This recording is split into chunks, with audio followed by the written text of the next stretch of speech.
دیکھے گا جو بھی دشمنی، خدا نے کہہ دیا فلان کی غلانتی، خدا نے کہہ دیا فلان کی غلانتی، یہ جھوم جھوم کے خم میں بولے قمبر، علی علی علی ہے لے کر جو کہ مہربان نہایت رحم کرنے والا ہے۔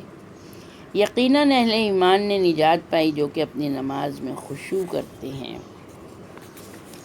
تمام تعریفیں اس پروردگار عالم کے لیے ہیں کہ جس نے سب سے پہلے چہردہ معصومین علیہ السلام کو نور سے خلق کیا، اس نور کو برگزیدہ کیا، اس نور کی محبت میں پروردگار نے اس کائنات کو خلق کیا اور چہردہ معصومین کی ولایت کو لوگوں پر واجب قرار دیا۔ الحمدللہ ہم جتنی بھی اللہ کا شکر ادا کریں کم ہے کہ اس نے ہم کو چہردہ معصومین علیہ السلام کی ولایت اور محبت عطا کی ہے۔ آج اسی محبت کے پیش نظر ہم شیعان حیدر کرار ولادت کی محفل کو میں بیٹھے ہیں۔ یہ امام کی کرم نوازی ہے۔ امام میرا سخی امام، کیا تیری سخاوت ہو بیاں، کیا تیری عزت، کعبے میں ولادت ہوئی مسجد میں شہادت۔ یقیناً میرے امام کی ولادت کے بارے میں ہم کیا فضائل بیان کر سکتے ہیں کہ جس کے فضائل قرآن بیان کرتا ہے، جس کے فضائل، جس کے سخاوت کے چرچے ہر زبان پر ہیں۔ الحمدللہ آج امام کی ولادت کا واقعہ کہ جو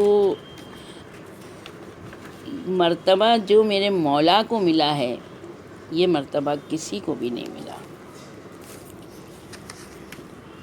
یہ واقعہ ہمارے چھوٹے امام امام جعفر صادق علیہ السلام اپنے آباء و اجداد سے،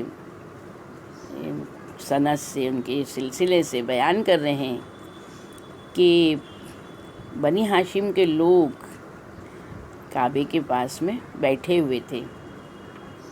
اس میں جناب عباس بن عبد المطلب، یزید بن قنب وغیرہ بھی تھے۔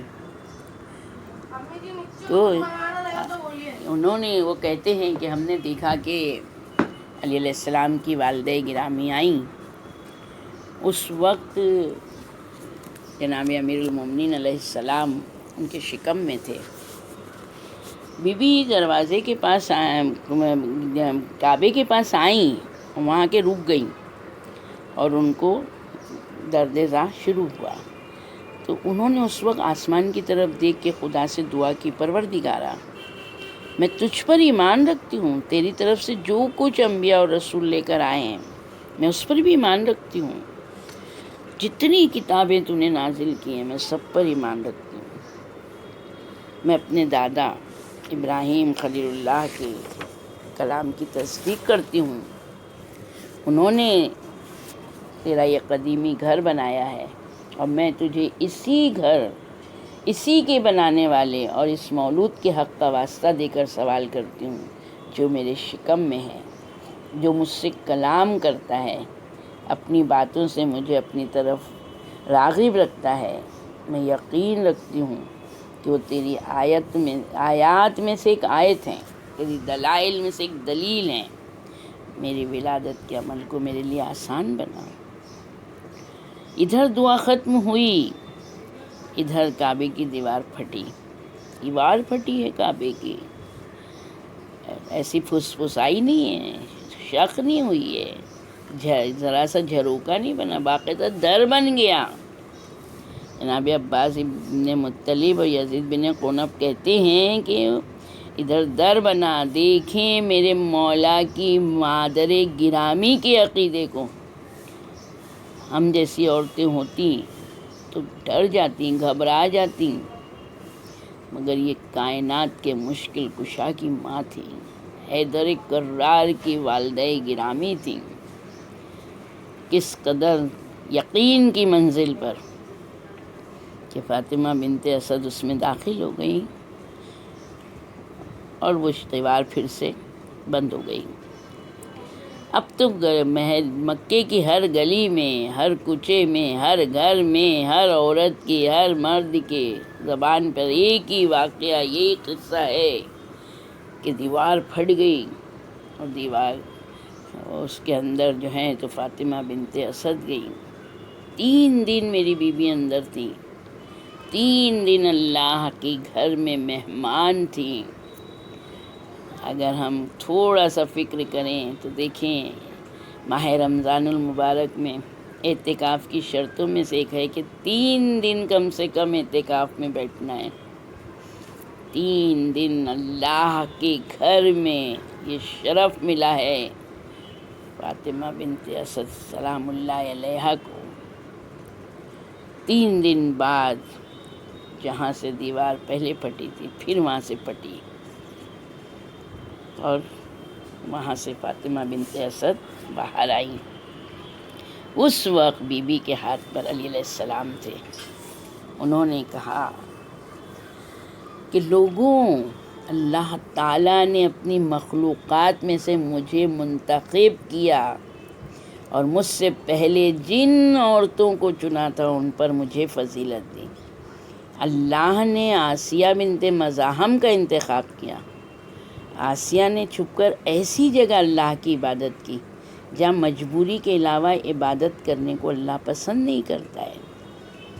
اللہ نے جناب مریم بنت عمران کا انتخاب کیا، ان کے لیے عیسیٰ کی ولادت آسان بنائی۔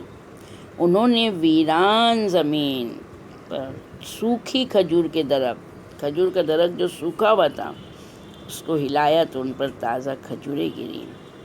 اللہ نے میرا انتخاب کیا اور ان دونوں عورتوں اور مجھ سے پہلی تمام عورتوں پر مجھے فضیلت دی، کیونکہ میں نے اللہ کے اس قدیم گھر میں بچے کی ولادت یعنی بچے کو پیدا کیا۔ میں نے بیت اللہ میں 3 دن قیام کیا۔ اس دوران جنت کے پھل، جنت کے رزق کھاتی رہی۔ جب میں نے اپنے بیٹے کو اپنے ہاتھوں پر لیے ہوئے باہر نکلنے کا ارادہ کیا تو ایک منادی نے مجھے ندا دی اور کہا، اے فاطمہ، اس کا نام علی رکھنا، میں اعلیٰ ہوں۔ میں نے اسے اپنی قدرت، اپنے جلال کی عزت، اپنے عدل و انصاف سے پیدا کیا ہے۔ میں نے اس کے نام کو اپنے نام سے مشتق کیا۔ میں نے اسے اپنے ادب سے مؤدب بنایا۔ وہ پہلا فرد ہے جو میرے گھر کے اوپر کھڑا ہو کر اذان دے گا، میرے گھر میں نصب بتوں کو توڑے گا، انہیں منہ کے بل زمین پر گرا دے گا۔ وہ میری عظمت بیان کرے گا، میری تمجید کرے گا، میرے کلمہ توحید کو جاری کرے گا۔ وہ میرے حبیب، میرے نبی، میرے منتخب رسول خدا محمد مصطفیٰ صلی اللہ علیہ وآلہ وسلم کے بعد امام ہوگا، اس کا وصی ہوگا۔ اس کے لیے خوشخبری ہے جو اس سے محبت رکھے گا، اس کی مدد کرے گا، اور اس کے لیے ہلاکت ہے اور افسوس ہے جو اس کی نافرمانی کرے گا، اس کی مدد نہ کرے گا، اس کے حق کا انکار کرے گا۔ پروردگارا، ہم کو علی علیہ السلام کی محبت میں جب پیدا کیا ہے مالک، تو اس محبت میں ہماری اضافہ کرنا، ہماری ولایت میں اضافہ کرنا، ہم کو ہمارے امام کا اطاعت گزار اور فرما بردار بنانا۔ مولا، ہم سب بھی حاجتیں رکھتے ہیں، ہماری بھی مشکلیں آسان کیجیے گا مولا۔ روایت میں ہے یہ کہ جب ابو طالب علیہ السلام نے اپنے بیٹے کو دیکھا تو بڑے خوش ہوئے۔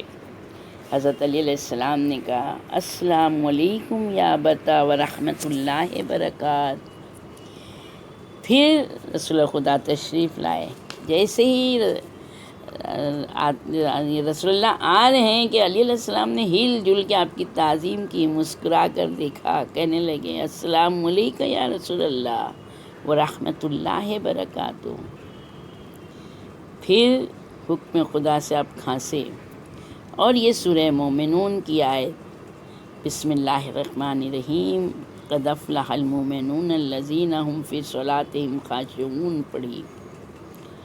جب اللہ کے نام کا سہارا لے کر، جو کہ مہربان نہایت رحم کرنے والا، یقیناً اہل ایمان نے نجات پائی جو کہ اپنی نماز میں خشوع کرتے ہیں، تو رسول اللہ کہتے ہیں تیرے ذریعے سے وہ نجات پائیں گے۔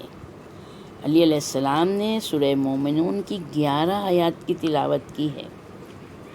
جب 10ویں اور 11ویں آیت پڑھی ہے اور کہا ہے وہی لوگ وارث ہیں جو کہ جنت الفردوس کے وارث بنیں گے، وہ اس میں ہمیشہ رہیں گے، رسول خدا نے کہا اللہ کی قسم تو ان کا امیر ہوگا، تو انہیں اپنے علوم کا رزق فراہم کرے گا، وہ علم کے ہتھیاروں سے مسلح ہوں گے، خدا کی قسم تو ان کا رہبر ہوگا اور وہ تیرے ذریعے سے ہدایت پائیں گے۔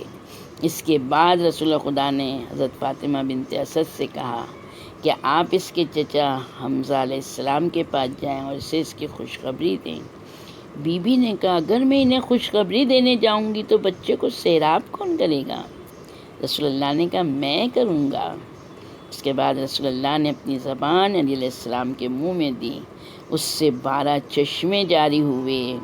جب جناب فاطمہ بنت اسد واپس آئیں، انہوں نے ایک نور دیکھا جو علی علیہ السلام سے اٹھ کر آسمان تک جا رہا ہے۔ بی بی کہتی ہیں میں نے اپنے بیٹے کے بدن کو، یعنی ہم لوگ جیسے کپڑا باندھتے ہیں تو ایک کپڑے سے باندھا، علی علیہ السلام نے اس بندھن کو توڑ دیا۔ پھر کہتی ہیں 2 کپڑا رکھ کے میں نے اس کو لپیٹا، وہ بھی توڑ دیا، 3 کپڑا لپیٹا، وہ بھی توڑ دیا، یہاں تک 4تھا کپڑا، 5واں کپڑا، اس کے بعد میں نے دیباج کے 6 کپڑے، پھر چمڑے کے ایک مضبوط کپڑے سے باندھا۔ میرے بیٹے نے انگڑائی لی اور پھر وہ بھی پھٹ گیا۔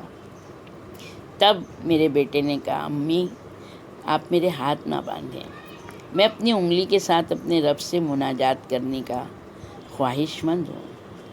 شیر خدا کا یہ فعل دیکھ کر جناب ابو طالب نے کہا یقیناً اسے شان ملے گی اور یہ نامور بچہ ہوگا۔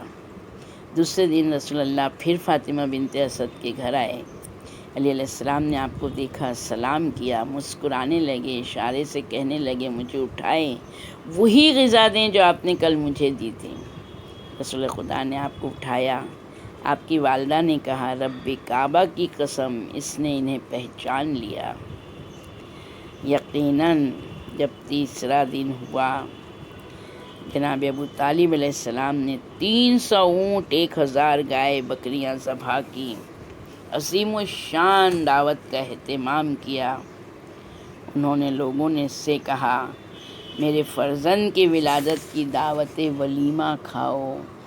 یقیناً پروردگار سے دعا کرتے ہیں کہ میرے مالک اسی مولود کعبہ کی قسم ہے کہ پروردگارہ ہم سب کو جس طرح سے ہم یہاں پر بیٹھے امام کے فضائل بیان کر رہے ہیں، ہم کو کعبے کی زیارت نصیب فرما۔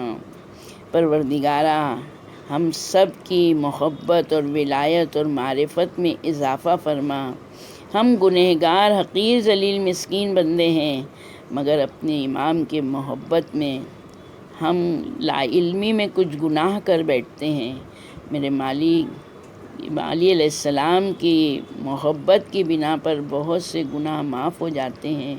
پروردگار ہمارے ہر گناہ کبیرہ اور صغیرہ کو معاف کر دے، ہمارے والدین کے گناہ کبیرہ اور صغیرہ کو معاف کر دے، ہمارے بہن بھائیوں کے گناہ کبیرہ اور صغیرہ کو معاف کر دے، اہل ایمان کے تمام گناہ کبیرہ اور صغیرہ کو معاف کر دے، تمام مرحومین کی مغفرت فرما۔ پروردگار جو محتاج فاتحہ ہے میرے مالک ان سب کے گناہ کبیرہ اور صغیرہ کو معاف کر دے۔ وآخر الدعوانا ان الحمد للہ رب العالمین۔